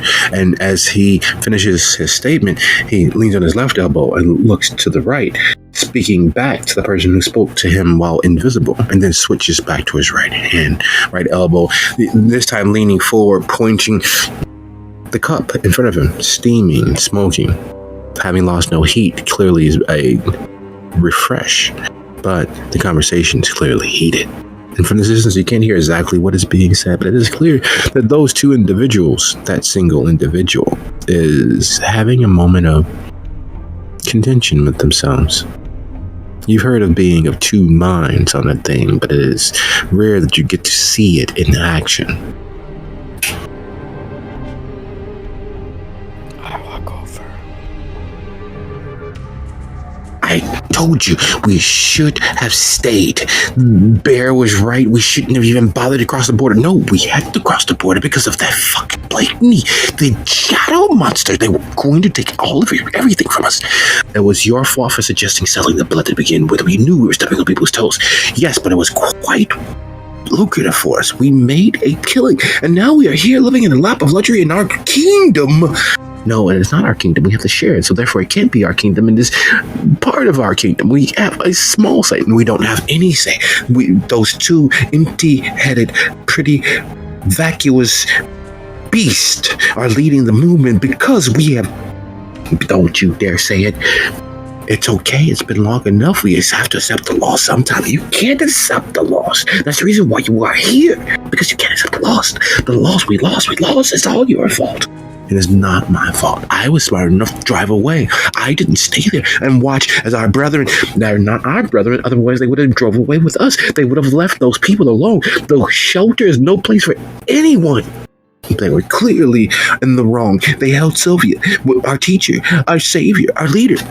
She was our savior and our leader. She would have been here with us. She would have helped guide us instead of just doing the stupid ritual that left that thing inside of us. It's not a thing. That's our friend. We'll talk to him later. Don't wake him up. He's sleeping. That's not a matter of whether he's sleeping or not. It's because you let him in. If he wasn't there, he wouldn't be sleeping inside of us right now. And it's all your... Hello, John. Hi. It's good to see you. How's the coffee? Lukewarm. Piss poor. The seeds, the beans, if that's what you want to call them, are actually quite a little bit dry today. I think perhaps maybe we should move to marinating the coffee beans before we grind them. We want them moist and juicy, something that gives you a good mouthfeel. You know what I mean? Mm-hmm. And your friend?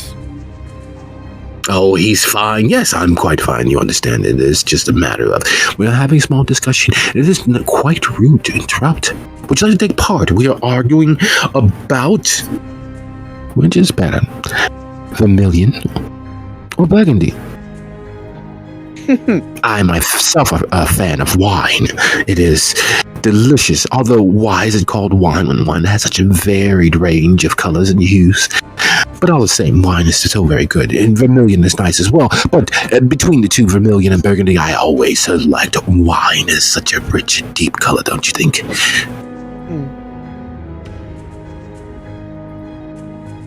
I do like the darker reds. Yeah, not quite red. It's violet. It's a bright, lovely. Like the darker tones. Wine is... Why do you like the darkies? Well, because... You have such lovely skin. You should not really hide it with such deep, dark tones. You want your tone to stand out. You want to go something lighter, maybe a nice taupe or maroon. No, maroon is quite too dark. I know, a tan. You look like a lovely tan. Nothing like a tan morning to make the world right. Don't you think? It's quite lovely. Yeah. John, you seem to have your hands full. I have a couple of phone calls to make. You think I could scoot into the back and... No, don't use the phone. Do not use the phone. The monitoring in the phones. All the phones are being monitored. Do it. Don't. Save yourself. It's okay. It's not okay. It will never be okay. Don't you understand? We are going to war. What do you mean? War? God, y'all. What does it stand for? Absolutely nothing, of course, but it is... We are going to war. Where is it that you came from, if I may ask? I was born in the lovely year of 1925. It was just 4 years after Prohibition has been declared. Oh. For the shop. Before arriving here, I found a lovely family. And I had them for dinner. Okay. Maybe we should go down to the basement. Oh, really? You have a surprise in the basement. Something besides all of the ghosts. Something besides all of the dead bodies. Something besides all of the cracks in the foundation and the leakage and this slime. He goes close to them and whispers, "You're getting awfully close to breaking the masquerade. If you wish to continue, What should I care about such parties? I don't go to parties anymore. Parties are very bad. Last time I went to a party, I ended up biting an accountant's neck in half. I don't like the mess. It gets sticky and everywhere. And bean counters, surprisingly, are not made of beans. what? If you wish to talk about the other business of life, it has to be where prying ears are not about. Why are they prying? That's quite rude. Oh my goodness, you have Bears the Gardener here. Yes, I remember their partner. I remember their career. It is quite pleasant to see you, Bears the Gardener. And you as well, Buck Donville. We meet again. For the first time, it's my pleasure. I'm Alistair, Alucard, Aloysius, Alstead, always the amazing. Okay. Nice to Marcus, at this point, while John is dealing with that. I don't even know how to describe it. He's going to hand signal Leonti to deal with the firearms that we have gathered, get them out of the cars because they're split, and do the Leonetti thing and make sure they're okay and whatever. And he's going to saunter off outside of the view of John and his compatriots and call Marion. Oh. Yeah, I'm going to do that phone call first because I'm insane. Perhaps Alyssa can help you with that. There is no amount of Prozac that's going to save me from what is about to happen. So as Marcus steps outside of view, just outside of the common paths and what have you, and Nikki settles everyone in regards to the things that are in the bug, Leonetti does these perimeter check, and John deals with Alistair. The phone is immediately answered. Well, hey there, darling. How are you? Lady Marion? Oh, no need to say lady. It is clear that we are talking amongst ourselves. I am sitting here in the company of Silk, and she is regaling me with all of the many, many things that my dear child has inflicted upon her, and I'm trying to find the best way to make recompense because there are so many things that I would like to tie up before everything settles as it should. Ma'am, I would ask you to curtail any need you have to find recompense with the Lady Silk. I would also ask you to keep a straight face while you're on the phone with me. Well, darling, I would love to say yes and agree wholeheartedly, but the only thing straight about me is absolutely nothing, not even my bones these days. It's amazing what age can do to one such as ourselves. Yeah. I will, however, keep my decorum. Is there something that prickly that you would like to whisper into my ear? Some sweet little nothing about perhaps my forlorn, forbeared child doing the right thing? Him not having a heart to admit his wrong, and it is directly in reference to your child, and unfortunately directly in reference to Silk. I would say that it would be in your best interest to excuse yourself before I say another word. Just find some space. You are sounding most ominous, and that is not entirely friendly nor cordial. Such potentially bad news usually is delivered in person. Have the normal. I would, in every endeavor, try to deliver this information in person, but my current circumstance requires me to be as hidden as kindredly possible. That does not sound. Hiding on a ceiling and hidden behind a wall of flame, I would do it. But I can't. But I need to tell you these things. And it hurts in a deep way, in an almost kind way, that I must relay this information to you. So, if you can make space between you and the Lady Silk, it might be best for all of us. No, it would be rude to impugn my host, but I suppose if the news you are seeking to impart seems as dastardly as I fear, then perhaps I should. If you will bear with me but one moment, I will return to the lawn post haste. Make whatever excuse you require. I do not want you to cause yourself any social pains with the lady now, but I imagine that the news I will bring you will cause you to change a lot of opinions in a rapid fashion.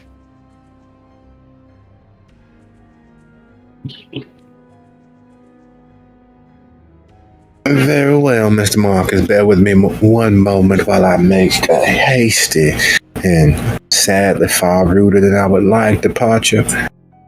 If you'll but hold.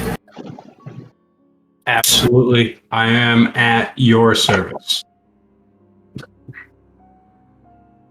Marcus looks around and makes sure nobody else is listening right now. I'm hoping John is keeping Alistair fucking busy.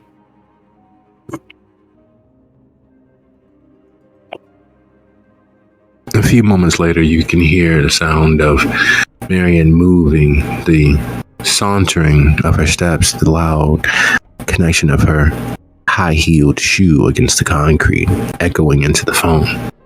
Strangely enough, the wind itself does not pick up, which lets you know that there is probably some area that she is inside Salacious right this moment.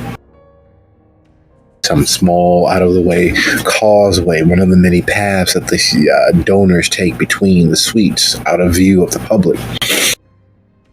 I am as alone as I possibly can be. Do go on with this horribly ominous information you would like to impart, sir. Madam, I want to inform you of the passing of your child. Mason, in the efforts to protect himself and others, fell victim to the Inquisition. I myself was on the premises and have incurred wounds beyond bearing, while Mason sacrificed himself to keep us alive. I, with my own eyes, watch his ashes pass into the next life, whatever it may be. So, you have felt that it is well within the social strictures to deliver news of a passing electronically. I understand that many things have changed over the years, but such news, at least your coterie member, at least your clique associate, Bogdanvo, was callous in his delivery, but at least he did so in person. I will do my best to not take any offense at the fact that you needed to use such an electronic conveyance to drive home the fact that my child, my former child, my fruits of my efforts and my misspent youth is no longer amongst us. Now, I am not prone to such histrionics as to call upon God or any of his servants. I am not prone to such histrionics as to damn your name, nor all of your associates, nor to come after you in such a manner that would be most emotionally balanced. However, I cannot say that I am very pleased with the idea that my child, no matter how heroic you try to describe his passing, is no longer amongst us. I will need some time and perhaps a look upon your face as you recant the details of his passing to me. Where might you be right now? I am currently in hiding, and I don't deny that that seems cowardly, but I'm in hiding for very specific reasons. And the method and mode of his passing are known to me. Well, I should suppose The so. reason why I was not able to come to you directly. The Baron Stevens has allied herself in some partial or ancillary way with the Inquisition that has been troubling Gary. And it was them that caused his passing. And she admitted to me to my face. And I had a person of some skill on site to verify the validity of everything she said. She admitted that her actions led to his death and the possible passing of your other child at his home. And she worked in concert with the very vampire that you now find yourself in social congress with.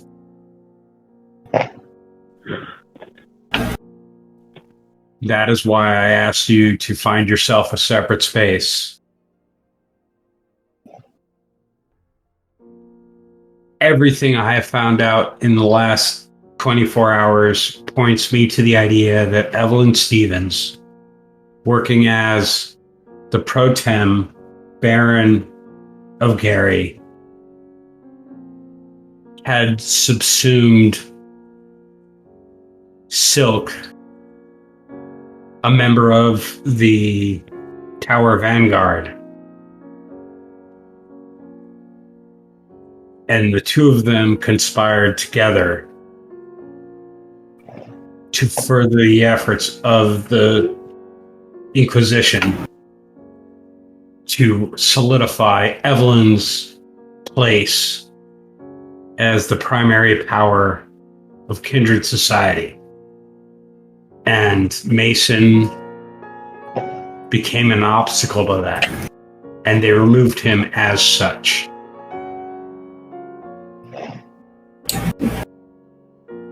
I don't want you to think that we did not try to stop this from happening, nor do we want you to think that we're saying this out of some malice or spite. I spent a serious amount of time listening to Evelyn projecting and proclaiming these facts before me and my coterie.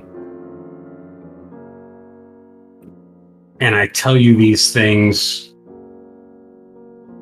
in an effort to keep you safe, because if they kill your children, you may be next.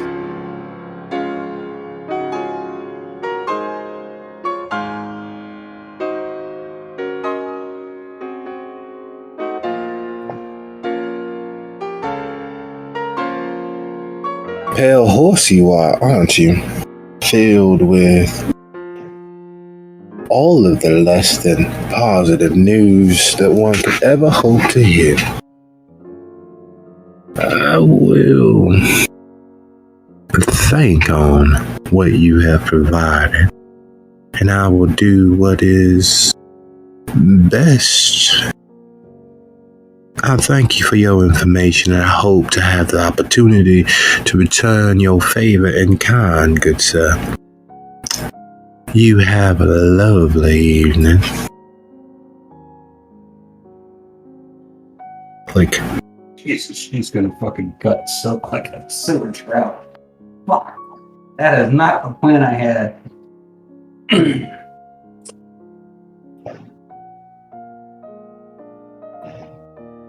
And as the call ends, Before you take any action, know that my coterie stands ready to stand behind you in any action you wish to take.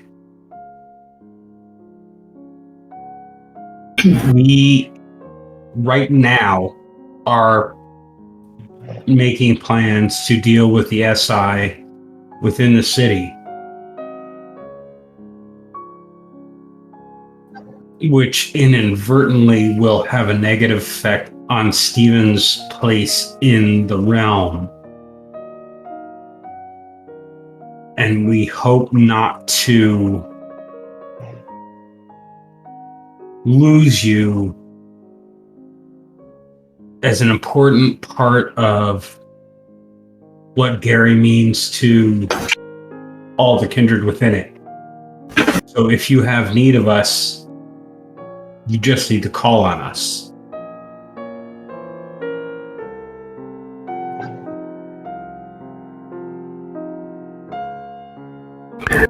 when I have the opportunity to speak to you, I will reveal all the many things I would love to share with you.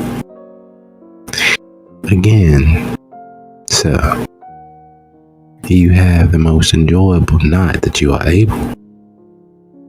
I will be in contact.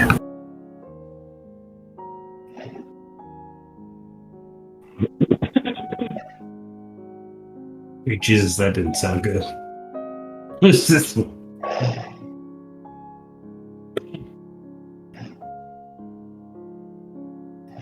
And as the phone call ends, and the coterie are dealing with their extenuating circumstances, the all but moving into, at least temporarily, coffee by night, the all but being on boots on the ground with what is yet to befall Gary, the basics come to mind.